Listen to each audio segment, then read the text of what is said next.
Hey everybody, welcome back to Shared Faith. Today is day 18 of our Read With Me series. We're still at the book of Genesis, chapter 43 na tayo ngayon. So yesterday, binasa natin ang Genesis chapter 42 kung saan nagkita ulit si na Joseph siya yung mga kapatid niya, tapos pinaiwan ni Joseph si Simeon kasi gusto ni Joseph na pumunta si Benjamin. Gusto niya makita yung bunsong kapatid niya dahil nalaman niya sa mga kapatid niya na buhay pa naman si Benjamin. At buhay pa rin naman ang kanilang tatay nung kinamusta niya. Although walang kaalam-alam ang mga kapatid niya na si Joseph siya dahil governor nga siya ng Egypt. So, ngayon titignan natin sa Genesis chapter 43 kung papayagan ba si Benjamin ng daddy nila. Tsaka yung mga attitude na nilang lahat doon sa story. So, yun yung magiging observation natin later. Okay, let's do a quick prayer bago tayo mag-umpisa. Let's pray. Okay, thank you, Jesus. Hallelujah, God. Heavenly Father, we come in Jesus' name. Lord, it's another day. Thank you for this new day, oh God. Another time to read your word, oh God. Oh God. Father God, we pray, Lord, that your presence would guide us. Lord, Holy Spirit, teach us. Turuan mo kami, Panginoon, maintindihan namin ang aming mga babasahin. Binubuksan po namin ang aming puso sa inyong salita ngayong araw na to. Lord Jesus, cleanse our hearts from all unrighteousness. We invite you, Jesus, in our hearts. Lord, we pray na makita namin talaga yung kamay mo, Panginoon, sa buhay, O Diyos, ng mga tao, Lord, na babasahin namin ngayong araw na to. Salamat po, Lord. We just give you back all the glory and honor. In Jesus' name we pray.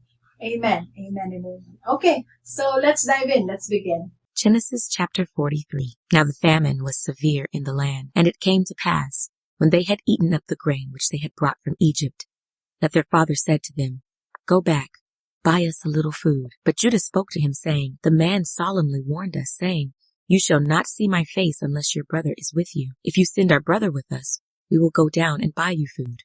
But if you will not send him, we will not go down. For the man said to us, You shall not see my face unless your brother is with you. And Israel said, Why did you deal so wrongfully with me as to tell the man whether you had still another brother? But they said, The man asked us pointedly about ourselves and our family, saying, Is your father still alive? Have you another brother? And we told him according to these words.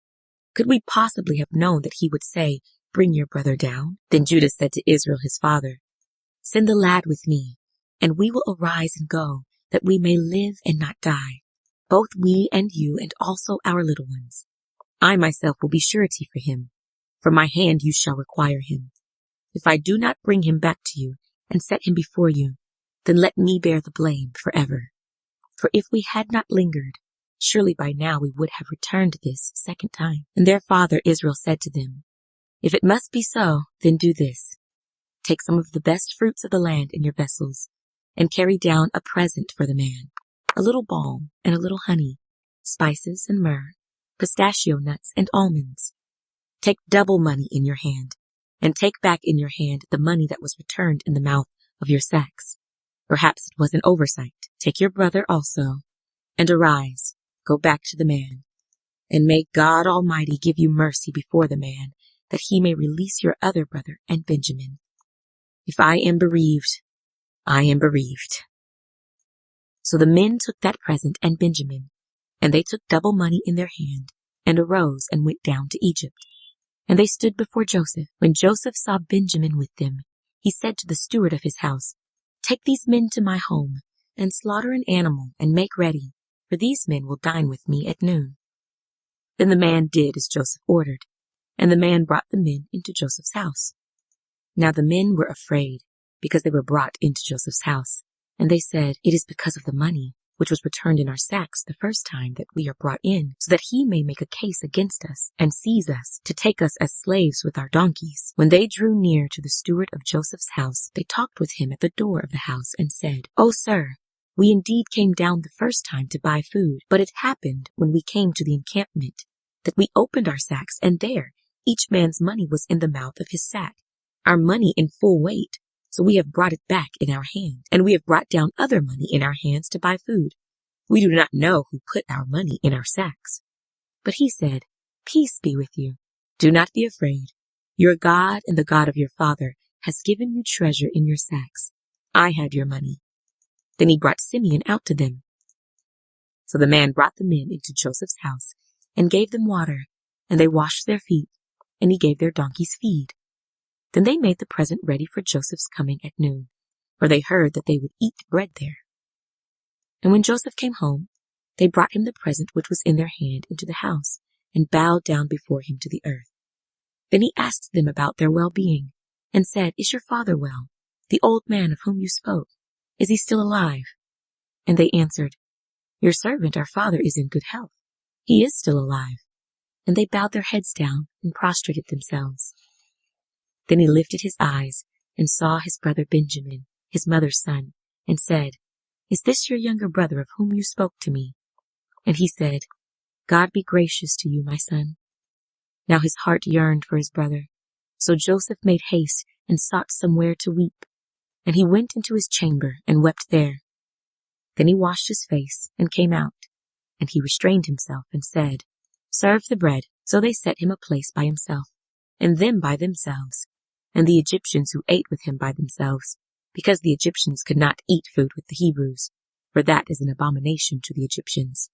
And they sat before him, the firstborn according to his birthright, and the youngest according to his youth. And the men looked in astonishment at one another. Then he took servings to them from before him, but Benjamin's serving was 5 times as much as any of theirs. So they drank and were merry with him. Okay, so we're done reading Genesis chapter 43. Observation na tayo. Severe famine in the land, meron pa rin, nagtagtuyot. Kumbaga, kulang sila sa grain, wala silang pagkain, kinakapos sila. His family was running out of food. So he told his sons to return to Egypt to buy more. Kasi bumili na sila nung una. So binalikan, sabi ni Jacob, balik kayo doon, bili pa kayo. Okay? So next observation, ayan, ito yung kanina na sinabi ko yung sa ating intro. Pag-uusapan natin yung characters nila dito. So si Jacob dito, yung daddy, he was hesitant. Of course, ayaw na niya na papuntahin si Benjamin pasamahin, 'di ba? Pero but he is willing to surrender. Siguro maaaring gawa na rin nung pag hindi niya kasi pinayagan na sumama si Benjamin, buong angkan nila, buong pamilya niya, hindi lang siya, hindi lang si Benjamin, lahat ng anak niya, lahat ng mga apo niya, kumbaga lahat sila magugutom dahil wala ngang pagkain na, nagkakaroon na ng scarcity. So initially ayaw niya talagang payagan si Benjamin, takot siyang mawala rin ito tulad ni Joseph gaya nung una, 'di ba? Pero dahil desperate na rin sila, napilitan siyang pumayag. So, nag-surrender din siya. Sige na, go, sabi niya. And then si Judah naman. Si Judah is the 4th son of Jacob kay Leah. And makikita natin yung attitude ni Judah here eh. He's a responsible and courageous man. Nung una si Reuben, sinabi niya kay Jacob sa Genesis chapter 42 na pasamahin nga daw sa kanya si Benjamin para mabalikan si Simeon at makabili pa sila ng pagkain, ganon. Pero hindi pumayag si Jacob. So this time, si Judah yung nagsalita kay Jacob. Ang sabi ni Judah, akong bahala, I will be responsible for the life of Benjamin, ibabalik ko siya sa'yo. So makikita natin, medyo nagkaroon ng trust yung daddy nila, si Jacob sa kanya. Or it could also be dahil nga ganun na rin yung sitwasyon nila, talagang wala na silang magagawa. Pero si Judah yung naglakas loob na kausapin si Jacob. Sabi niya, lumabas yung leadership ni Judah. Kumbaga, sinabi niya sa ama nila na siya ang mananagot kay Benjamin. Ginawa niya ito with boldness and responsibility. Okay? So, yung mga kapatid naman, the brothers, yung iba, makikita rin natin yung attitude nila, obedient and self-sacrificing. Obedient in a way, kasi syempre, sasama sila. Pwede namang hindi na sila sumama eh, diba? Pwede namang, kumbaga, ikuha na lang din siguro sila ng parte nila, something like that, or papuntahin yung mga tauhan. Pero hindi. Lahat sila as one, pupunta tayo doon, kukuha tayo bibili tayo ng pagkain doon, isa-save natin si Simeon doon. And then self-sacrificing kasi, kumbaga yung punta nila doon sa Egypt para bumili ng pagkain, it wasn't really a very good experience. Hindi rin nila alam kung anong mangyayari sa kanila pagdating do'n, eh. May mga kanya-kanya rin silang pamilya na, 'di ba? Yung pagpunta nila do'n is so it's a self-sacrifice for the good of their families. Next naman si Benjamin. Si Benjamin, yung attitude naman niya, ang observation dito is he is submissive and trusting. Kasi puwedeng hindi rin siya sumama, eh. Puwede na rin siyang, "Wag niyo na ako isama diyan, 'di ba? Dito na lang ako. Baka mamaya pagdating ko sa Egypt ako naman ang ikulong do'n." Alam mo 'yun? Kinulong nga si Simeon, eh. Ang mapapansin din naman natin dito from Jacob's children, they all trust the Lord. Alam nila na whatever yung nangyayari sa kanila, God is with them and God is moving. And si Joseph naman, dito ang observation naman natin dito, he was patient and hopeful. Hindi sila agad bumalik. Nung nakakuha na sila, nakabili sila ng pagkain, pinabalik na sila sa Canaan, hindi naman sila agad bumalik, eh. Ang sabi dito sa binasa natin, nung mauubos na, malapit nang maubos yung kanilang pagkain, tsaka lang naman din sinabi ni Jacob na, "Pumunta kayo, bumalik kayo sa Egypt, bumili kayo ng makakain natin." So, si Joseph hindi niya alam babalik ba, pero hopeful siya. Sana bumalik. Kasi alam naman natin 'di ba, na alam niya na kapatid niya yung mga yon. Eh, ang purpose niya talaga kaya niya gustong pabalikin, pasamahin si Benjamin kasi gusto niyang makita yung kapatid niya. The last brother, si Simeon. Si Simeon yung nakulong. Siya yung waiting and uncertain. Sabi niya siguro, kailan kaya ako, ano kayang mangyayari sa akin dito? Babalikan pa kaya ako ng mga kapatid ko? O kaya naman makakalaya pa ba ako? 'Di ba? He was waiting, he was uncertain. So, again, si Jacob, he's hesitant but willing to surrender. Si Judah, responsible and courageous. Yung mga kapatid, the brothers, obedient, self-sacrificing. Si Benjamin, submissive and trusting. Si Joseph, he was patient and hopeful. Si Simeon, waiting and uncertain. Okay, so let's now go to our application. Okay, and for our application, very simple lang naman din. Okay, we have two. First is trust God that He is in control.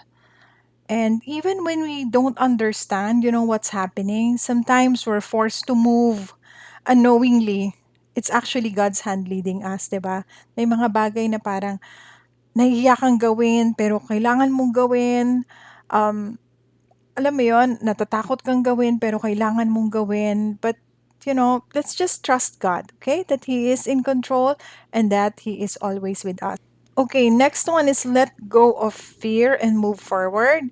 So the events in our lives are not accidents. God has a purpose. Let's always remember that. Delays, fears, and hardships are often part of God's bigger plan. Sabi sa Jeremiah chapter 1 rather, verse 5, Jeremiah 1:5, before I formed you in the womb, I knew you. Before you were born, I set you apart. I appointed you as a prophet to the nations. So, ito yung kay Jeremiah to, ito yung plano ni God sa kanya. So, sabi, bago pa man siya finorm sa womb ng mom niya, kilala na siya ni God. Kumbaga, alam na ni God kung kailan siya ipapanganak. At sabi pa doon, I set you apart, I appointed you. So, meron na talagang divine appointment. So, these are our application. Dalawa lang. Again, trust God, He is in control, and let go of fear and move forward. So, let's now proceed to prayer. In Genesis chapter 43 today, I do hope na marami tayong natutunan sa ating binasa. And pray muna tayo. Hallelujah, God. Thank you, Jesus. Hallelujah, Lord. Thank you, Father. Hallelujah. Lord, again, maraming salamat po sa lahat po ng learnings namin today, God. Lord, we lift unto you up our attitude, Panginoon, sa mga sitwasyon. We're praying, God, that no matter what happened, Lord, we will put our trust in you. Para sa aking mga kapatid na nakikinig sa mga oras na to at gusto ninyong imbitahan ng Panginoong Hesus sa inyong mga puso, maaari kayong sumunod sa panalangin ito. Lord Jesus, humihingi po ako ng tawad sa lahat ng aking mga naging kasalanan. Tinatanggap kita bilang Panginoon at tagapagligtas ng aking puso. At sa araw na 'to hanggang sa kahuli-hulihang araw ng buhay ko dito sa mundo, ikaw ang manguna, ikaw ang maghari sa buhay ko. Salamat po, ito po ang aking dalangin. Amen. So sa mga nanalangin nun, welcome to the family. You are now a child of God. Patuloy mo lang na ang pagbabasa ng Biblia, patuloy kang makinig sa mga mensahe ng Panginoon, mas mag-desire ka pa na lumago. Everyday, kausapin mo si Lord. Dali lang naman kausapin si Lord. Pumunta ka lang sa kahit saang sulok ng bahay mo na tahimik, kausapin mo siya as you talk to a friend, as you talk to a dad, as somebody na alam mo na magki-care sa'yo. Jesus loved us so much that, He gave His life for us. So, thank you very much, everybody. Thanks for being here. Do share this video to your friends and family, and I'll see you again tomorrow. Bye-bye. Have a good day. God bless you all.